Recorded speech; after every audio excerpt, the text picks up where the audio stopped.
listener. We are here, Rigo Mejia, and our discussion today is about the second beatitude. We are going to focus on happy are they who mourn. Happy are they who mourn. Bishop, this beatitude, happy are they who mourn, looks like a contradiction because when you mourn, you are not happy at all, but you're sad. So, how do you understand this beatitude? Yeah, very important question to understand the content of this beatitude. In fact, the complete beatitude gives us a clue. All the beatitudes have two parts. In Hebrew literature, like the Psalms sometimes come in two lines.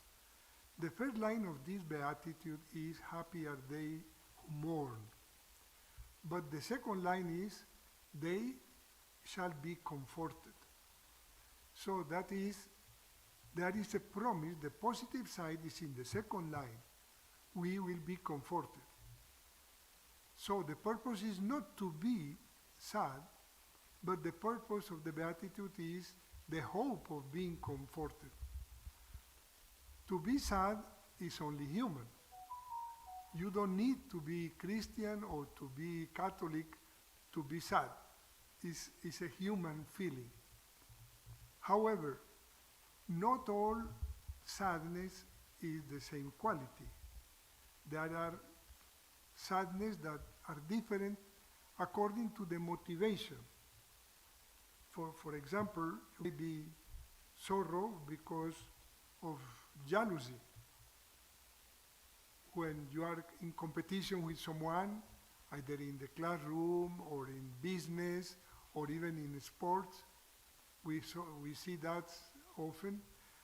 In the final match of the World Cup, some players that belong to the loser team, even if they are sub-champions, some of them cry in the field. They are very sad. Why?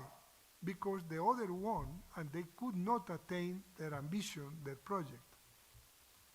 This sadness out of competition is not the kind of sadness that we contemplate here.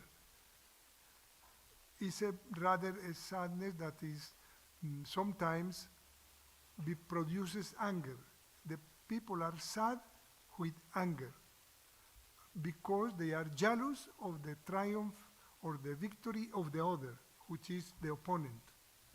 That is not the kind of mourning that we consider here.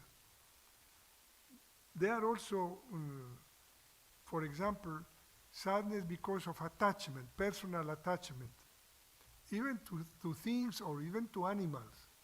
You have a nice dog at home, you like it, you are very familiar, the dog is attached to you and you are attached to your pet.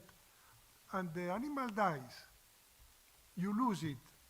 So this is sadness because of something losing, you are missing something, you know? And that also is a human feeling that is not bad, is not good, is simply human, but is not necessarily a grace of God. The sadness that we are considering here is the sadness produced by love, by real love. When the person you love is suffering, you are sad. Even if you are not suffering, but you are sad out of solidarity because of the person you love. And that is the kind of love, the sadness produced by love.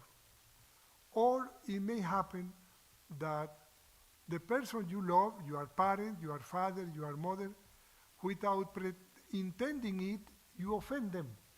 And they are sad, they are not happy with you. You feel that, you offended them. And when you see that you offended the parents, you feel very bad, yourself. Why? Because you love them. And that is exactly the way to understand the great mourning that is the object of this beatitude, is to be sad because our offenses to God. We say that we love God, we love Jesus, we love the religion, or the Catholic religion, and then we commit a sin, or we are unfaithful, and we feel this sadness. But it's a sadness of contrition. It's called contrition in the religious language, in the language of the church.